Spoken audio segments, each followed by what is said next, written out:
Hello, everyone, and welcome back to the read aloud of The Laughing Empress. Today we're diving into chapter 15, in which we find out that the Fae King is kind of a jerk.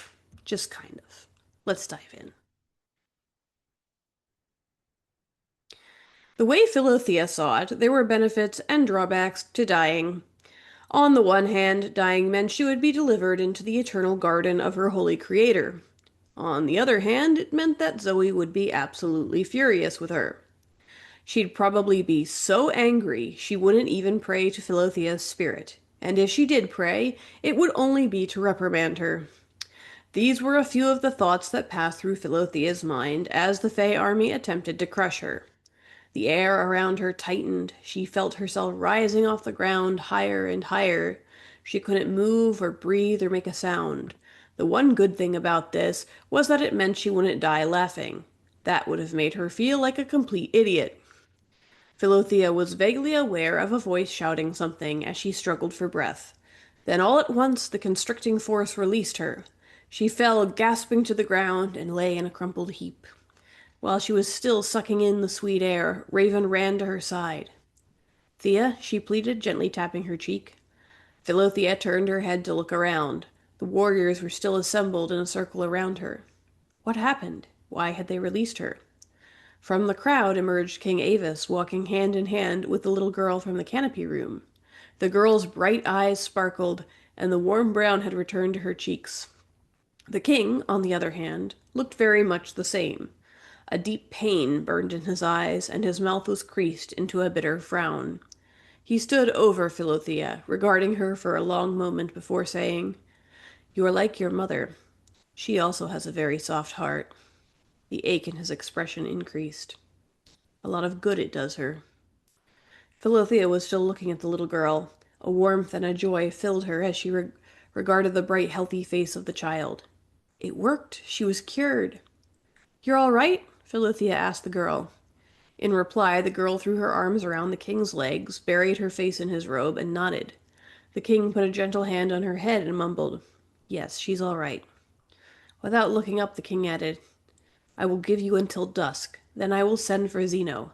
I'll tell him we couldn't hold you." "That's a nice way to thank the woman who cured your daughter," Raven remarked. "Quiet, Raven," the king hissed. "You're guilty of treason. The only reason I don't kill you is that I need you to take this girl to her father. Now go, both of you." "I thought you'd never ask," Raven answered. But Philothea pulled herself to her feet and looked at the king. He deliberately avoided her gaze, as if the sight of her disgusted him. "Where is my mother?" Philothea demanded. The king was silent. "You know," Philothea pressed. "You sent Polly back to her." "Zeno has her," the king answered. "In his palace."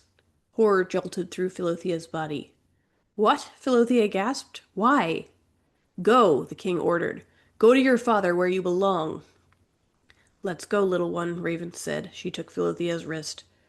"Wait," the king blurted suddenly. He approached Philothea cautiously, glancing up at her face occasionally, but for the most part looking everywhere but. He placed her mother's seal in her hand. "This is yours," he said.